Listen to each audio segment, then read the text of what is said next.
오늘은 탈무드의 삶의 지혜를 배워보겠습니다. 삶의 행복은 집착과 욕심을 버리는 여백의 마음에서 비롯된다. 현명한 삶은 지혜와 여유에서 찾을 수 있는 생각에서 비롯된다. 건강한 삶은 자연의 이치를 깨닫고 순응하는 생명의 존중에서 비롯된다. 그리고 아름다운 삶은 인연의 고마움을 마음에 새기는 깨달음에서 비롯된다. 재산 어떤 배 위에서 일어났던 일이다. 배에 탄 손님들은 전부 대단한 부자였는데 그 가운데 랍비 한 사람이 타고 있었다. 각자 자기가 소유한 재산을 자랑하고 있는 부자들을 지켜보던 랍비가 말했다. 나는 내가 가장 큰 부자라고 생각합니다. 하지만 내 재산을 지금 당신들에게 보여줄 수는 없소. 얼마 뒤 그 배는 해적들의 습격을 받았고 부자들은 그 많던 재산 전부를 약탈당했다. 해적이 사라진 다음 배는 간신히 어느 항구에 이르렀다.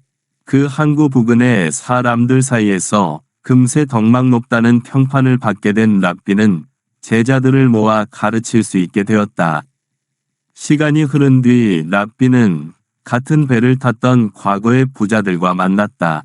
그들은 한결같이 초라해져 있었다. 그제야 그들은 확실히 당신이 옳았어. 배운 사람은 이미 모든 것을 소유한 거요. 라고 입을 모았다. 지식은 남에게 빼앗기는 일 없이 항상 지니고 다닐 수 있기 때문에 가장 귀중한 것은 교육이라는 말이 여기서 생겨난 것이다. 포도원 어느 날 여우 한 마리가 포도원 주변을 서성대며 무슨 수를 써서라도 그 안으로 들어가고자 했다. 하지만 울타리가 단단히 둘러쳐져 있었기 때문에 쉬운 일이 아니었다. 사흘 동안이나 굶어 살을 뺀 여우는 간신히 울타리 틈새로 기어들어가는 데 성공했다. 물릴 때까지 포도를 따먹은 여우는 자신이 들어왔던 대로 다시 빠져나가려 했다. 그러나 배가 잔뜩 부른 상태라 도저히 나갈 수가 없었다.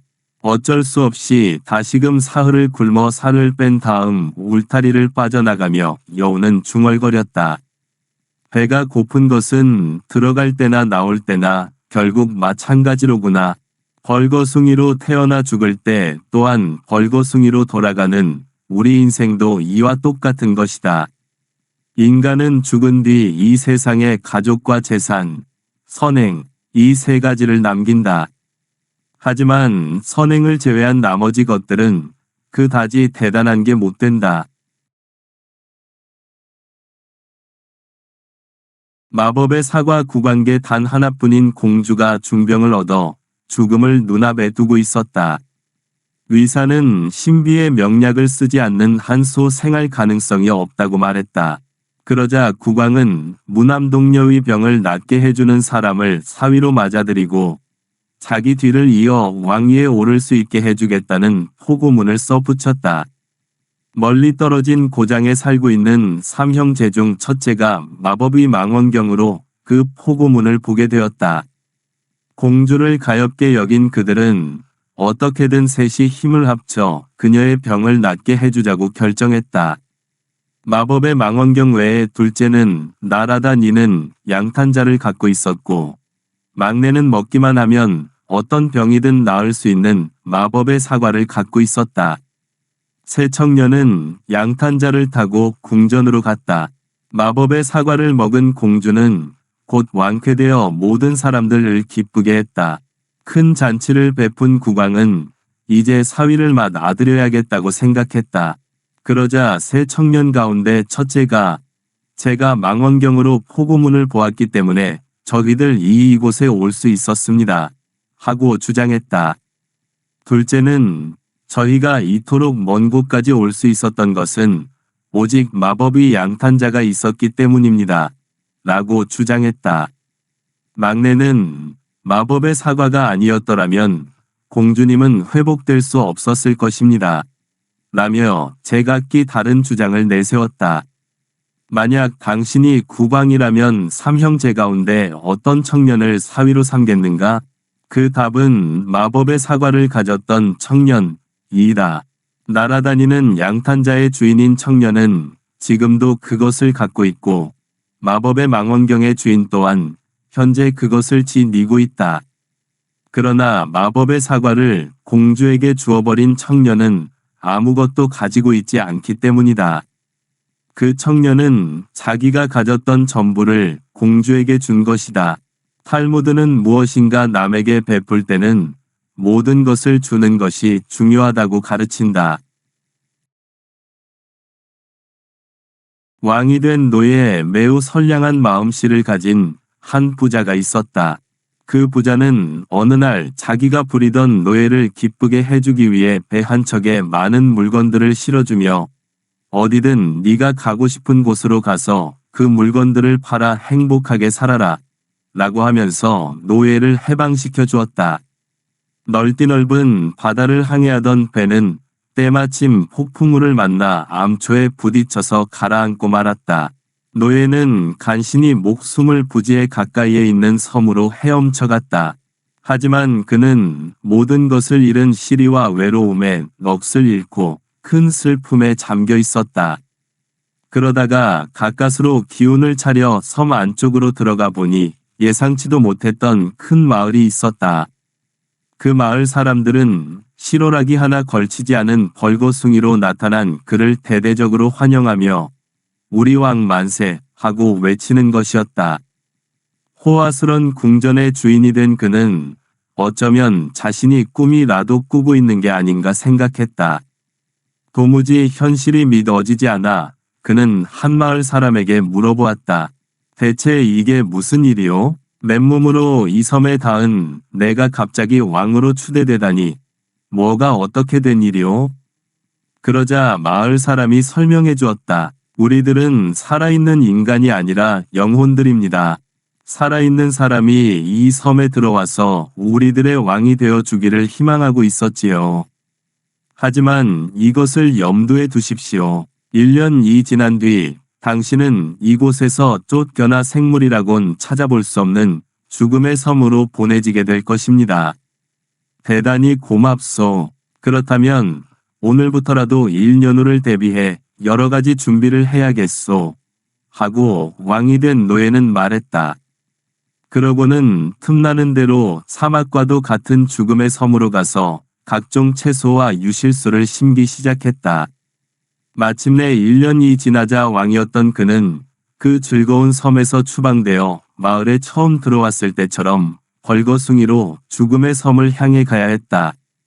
하지만 거의 불모지였던 그 섬은 이미 과일이 열리고 채소가 자라 살기 좋은 곳으로 변해 있었고 먼저 추방되어 온 사람들도 그를 반갑게 맞아주었다.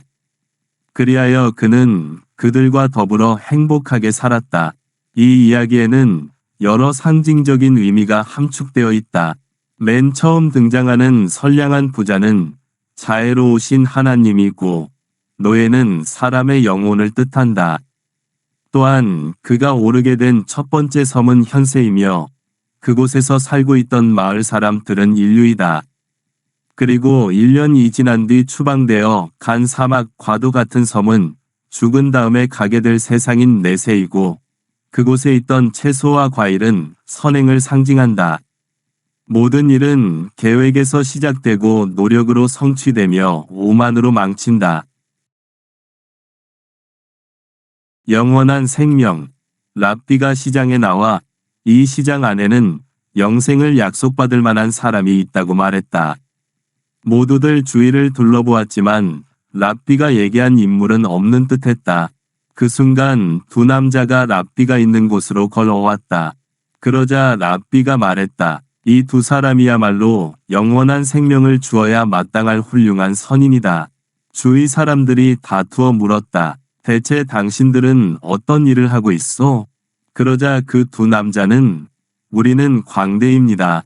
외로운 이에겐 웃음을 선사하고 다투는 사람을 보면 평화를 나누어 주지요. 하고 대답했다. 잔치. 한왕이 종들을 잔치에 초대했다. 하지만 잔치가 언제 시작될지는 아무에게도 알려주지 않았다. 슬기로운 종은 왕께서 하시는 일이니 아무 때든 잔치가 시작될 거야. 그러니 준비하고 있어야지. 하고 생각하며 미리 궁 전문 앞에 가서 기다렸다. 어리석은 종은 잔치를 준비하자면 시간이 걸릴 테니 그때까지는 아직 많은 시간이 남아있으리란 생각에 아무런 준비도 하지 않았다. 잔치가 시작되자 슬기로운 종은 곧바로 궁전 안으로 들어가 잔치에 참석했다. 그러나 어리석은 종은 끝내 시간에 맞춰 궁전으로 들어가지 못하고 말았다. 인간은 하나님의 부르심이 언제 있을지 전혀 알지 못한다. 그러므로 그분의 잔치에 초대되었을 때 당황하지 않도록 언제나 준비되어 있어야 한다.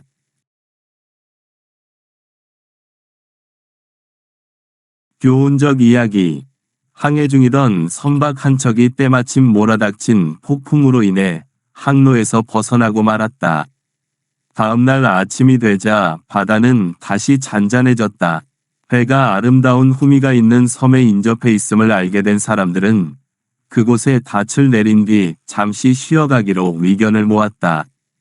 그 섬에는 아름다운 꽃들이 만발하고 먹음직스런 과일이 주렁주렁 열린 나무들이 아름다운 녹색의 그늘을 드리우고 있었으며 새들이 정겹게 지저귀며 반겼다. 선객들은 자연스럽게 5개의 그룹으로 나뉘어졌다. 첫 번째 그룹은 섬이 아무리 아름답다 해도 목적지에 빨리 도착해야 한다는 일념으로 배에 그대로 남아 있었다. 자신들이 섬에 가 있는 동안 순풍이 불어와 배가 떠나버릴지도 모른다는 우려 때문이었다. 두 번째 그룹은 재빨리 상륙해 꽃향기를 흠뻑 들이마시고 나무 그늘 아래서 신선한 과일을 따먹고는 원기를 회복한 뒤 곧장 배로 돌아왔다. 세 번째 그룹은 상륙하여 섬 안으로 들어갔는데 지나치게 오랜 시간을 지체하다가 때마침 바람이 불어오자 배가 출항할까봐 헐레벌떡 달려왔다. 그들은 소지품들을 잃어버렸거나 어렵사리 배 안에 잡아놓았던 좋은 자리들을 잃고 말았다. 네 번째 그룹은 순풍이 불어오고 선원들이 닻을 올리는 광경을 보면서도 아직 돛을 올리지 않았다는 등 선장이 우리를 남겨둔 채 출항할 리가 없다는 등 여러 가지 이유를 대며 계속 섬에 머물러 있었다.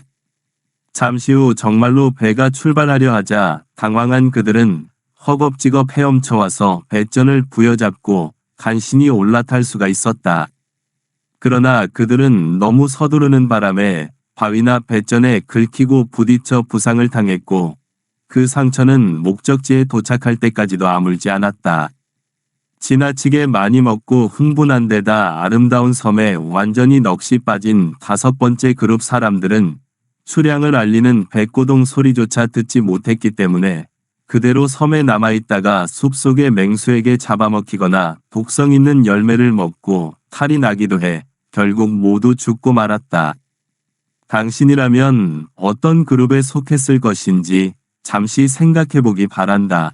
이 이야기 속에 나오는 배는 인생에 있어 선행을 상징하고 섬은 쾌락을 상징한다.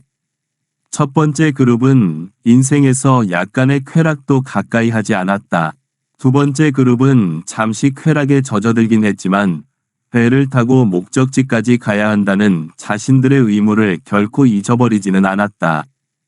가장 지혜로운 그룹이다. 세 번째 그룹은 지나치게 쾌락에 빠지지 않고 되돌아오기는 했지만 다소 고생을 했고 네 번째 그룹도 돌아오기는 했지만 너무 늦게 왔기 때문에 목적지에 도착할 때까지 갖가지 상처로 고통을 받아야 했다.